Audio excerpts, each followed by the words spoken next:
세스리엠에 거의 도착할 무렵 사막에선 멋진 일몰이 찾아왔습니다.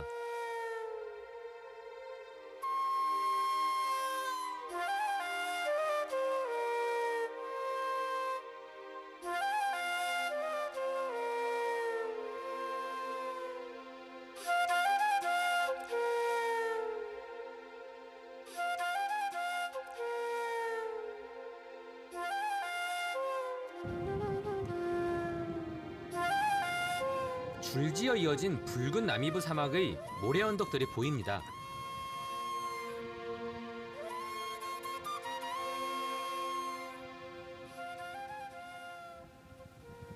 온통 붉은색이에요. 사막 자체 모래가 색깔이 빨개요. 지금 보면은 이게 이유가 이쪽에 있는 사막들은 그 철을 많이 함유하고 있대요. 그래서 색깔이 빨간색으로 이렇게 붉은색으로 나와서 이곳의 별칙 자체가 붉은 사막이에요. 지금 이 주변에서 제일 높은 이름 자체도 빅데디거든요. 큰아빠, 큰아버지라는 얘기인데 그럴 정도로 제일 높은 꼭대기 이미 올라간 사람들도 있어요 벌써. 그래서 저도 저기 한번 올라가 보려고요. 칼날 같은 능선에 점점이 박혀있는 사람들. 다들 부지런합니다.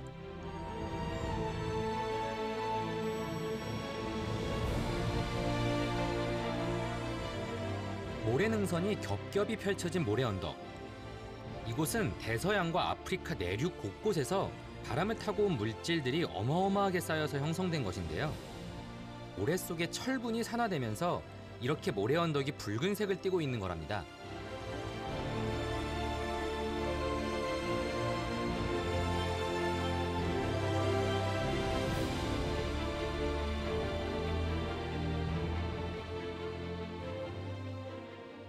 사실 이 빅데디는 한 340m, 300m 조금 넘는 그 정도 수준밖에 안 돼요. 어떻게 보면 그냥 동네 뒷산이랑 뭐 그렇게 크게 별반 다를 건 없는데 이게 전부 모래로 되어 있으니까 다르다는 거죠. 자, 이제 본격적으로 올라가 볼까요?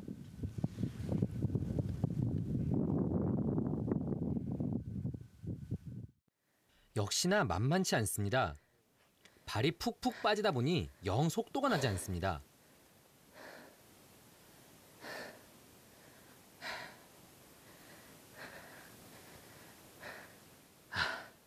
신발에 계속 안에 모래가 쌓여가지고 한 발 한 발 내딛기가 더 힘들었거든요.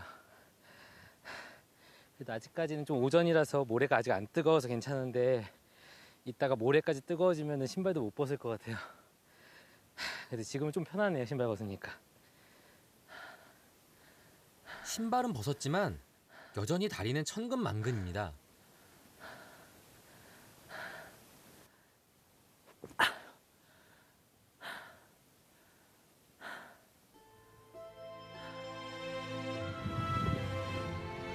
잠시 숨을 고른 후 다시 걷습니다.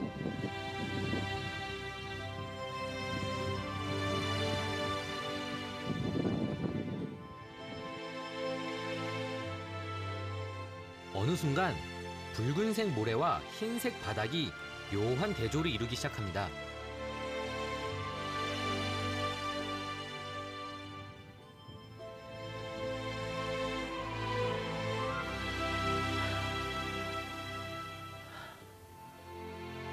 그리고 드디어 오른 정상에서 이곳 사막에 숨겨진 비경을 만났습니다. 바로 데드플라이입니다. 사실 이곳이 유명한 건 이 데드플라이의 전체 모습을 볼 수 있기 때문이죠.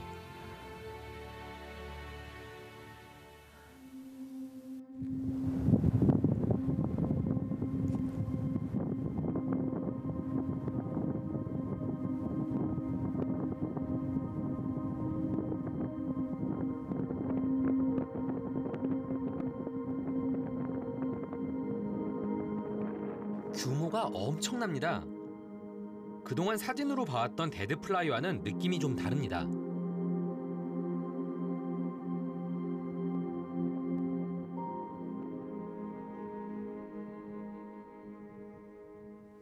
여기서 이제 이렇게 한눈에 데드플라이가 눈앞에 펼쳐지니까 아, 이래서 산에 올라가는구나.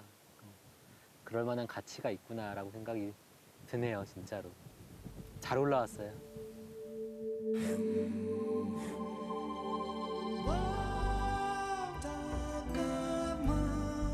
장렬하는 태양 아래 붉은 모래가 가장 빛나는 시간.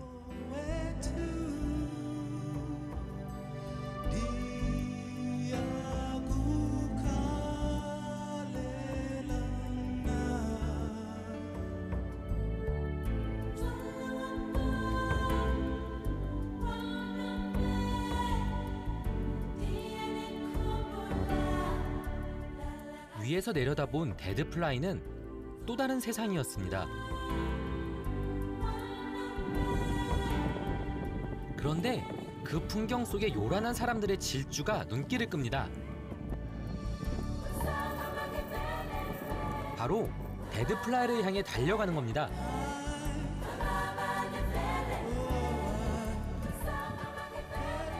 이렇게 뛰어내려가는 것도 스릴 있고 재밌습니다. 다만 너무 빨리 내려가니 고생해서 올라갔던 것이 약간 무색할 뿐입니다.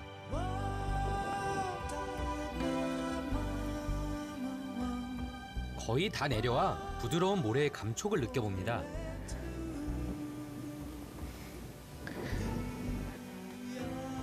그렇게 1시간 이상 올라간 빅데디의 정상을 2분 만에 내려왔습니다. 와, 저 꼭대기에서 봤을 때는 여기 경계면이 완벽하게 분리가 돼 있었거든요.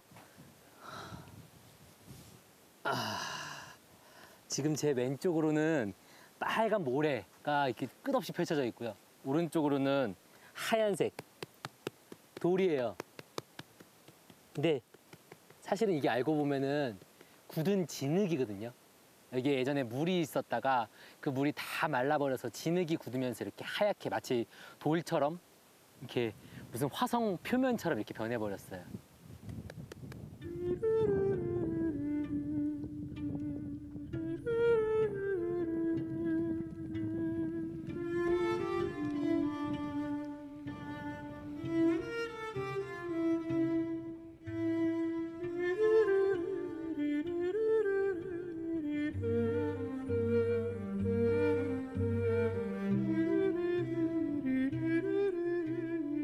증발된 호수의 흔적으로 물은 말라버리고 까맣게 타 죽은 나무만 남은 데드플라이. 경이로운 자연이 만든 또 하나의 작품이죠.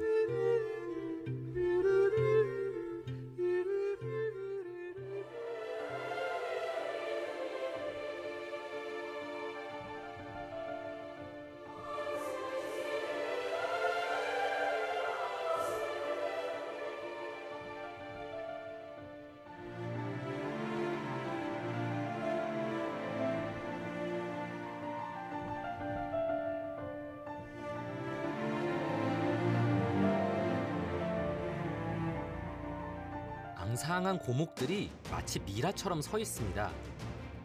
그 풍경은 그대로 그림이 되는데요.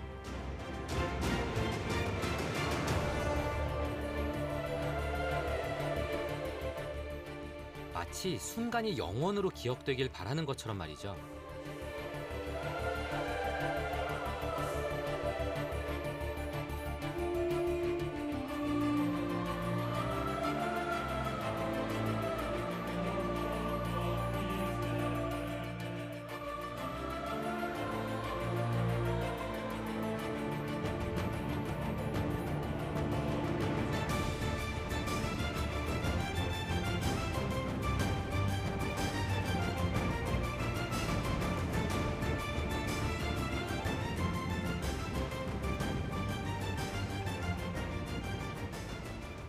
어디에서도 볼 수 없는 이 신비로운 풍경 때문에 이곳은 죽기 전에 꼭 와봐야 할 곳인 동시에 사진작가들이 가장 가보고 싶은 곳으로 꼽힌답니다.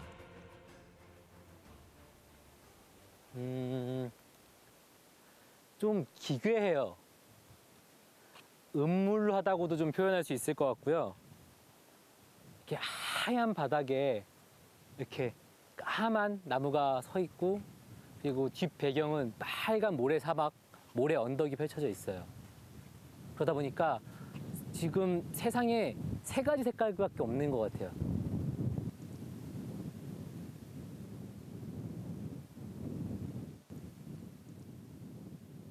진흙에 뿌리를 박은 채 수백 년 전에 말라 죽어버린 아카시아 나무.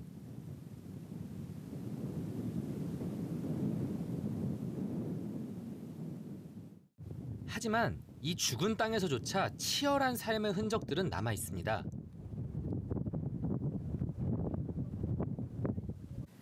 전 세계에서 가장 메마른 대륙인 아프리카, 그 중에서도 이 나미비아는 전국토의 80%가 사막이 차지할 정도로 물기 한 방울이라도 찾아보기 힘든 그런 메마른 지역이거든요. 근데 가끔 이 데드플라이에는 오릭스가 출연을 한다고 해요. 근데 오릭스는 수컷들 간의 어떤 우두머리 경쟁에서 굉장히 치열한 싸움을 하는 걸로 유명하거든요. 근데 하지만 그 경쟁에서 뒤처진, 어떻게 보면 힘이 약한 수컷은 결국은 홀로 쓸쓸히 고독하게 일생을 살아갈 수밖에 없대요. 왠지 제 생각에 그렇게 우두머리 다툼, 그 경쟁에서 뒤처진 오릭스가 자기의 죽을 자리를 찾아서 이곳으로 오는 듯한 왠지 그런 느낌도 좀 드네요. 외롭게 서 있는 나무를 보며 수컷의 비애가 떠오른 것은 우연이었을까요?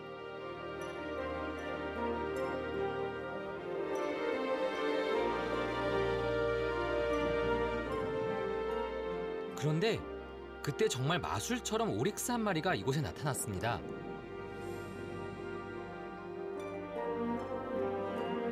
자연의 생과 사가 오롯이 느껴지는 나미브 사막. 문명의 때가 낀 인간이 짐작할 수 없는 자연의 호흡으로 숨쉬는 곳이죠.